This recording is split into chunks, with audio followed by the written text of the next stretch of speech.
Dan syirik merupakan kezaliman yang paling besar, yang pertama kali diperangi oleh seluruh para nabi dan para rasul yang diutus ke permukaan bumi ini.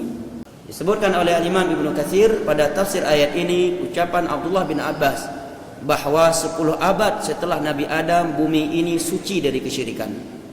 Sampai datangnya sebuah masa manusia ghulu di dalam mengagungkan dan memuliakan orang saleh, yaitu zamannya Nabi Nuh.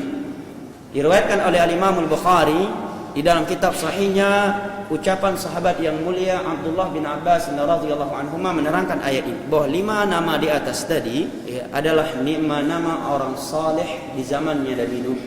Mereka ulama, mereka tokoh dan orang-orang saleh yang dimuliakan.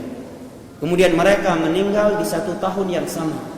Maka bersedihlah masyarakat di negeri tersebut. Kemudian datanglah bisikan dari syaitan, buatlah patung orang-orang saleh ini, gambar orang-orang saleh ini, agar kalian setiap kali memandang patung mereka, gambar mereka ini, akan termotivasi beribadah dan akan mengenang mereka kembali, dan sehingga tidak datang anak keturunan yang melupakan ulama mereka. Kemudian letakkan di tempat-tempat yang biasanya dahulu mereka duduk di situ. Maka dibuatlah patung gambar 5 orang saleh ini. Generasi demi generasi silih berganti, itu belum disembah.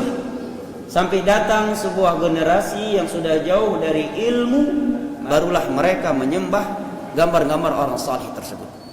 Mungkin mereka menganggap nggak mungkin orang tua kita meletakkan gambar-gambar orang saleh ini kecuali untuk bertabaruk, melahap berkah, kecuali untuk dijadikan perantara antara kita dengan Allah dalam beribadah. Maka begitu kesyirikan tersebut terjadi, maka Allah pun mengutus Rasulnya Nuh alaihi salam.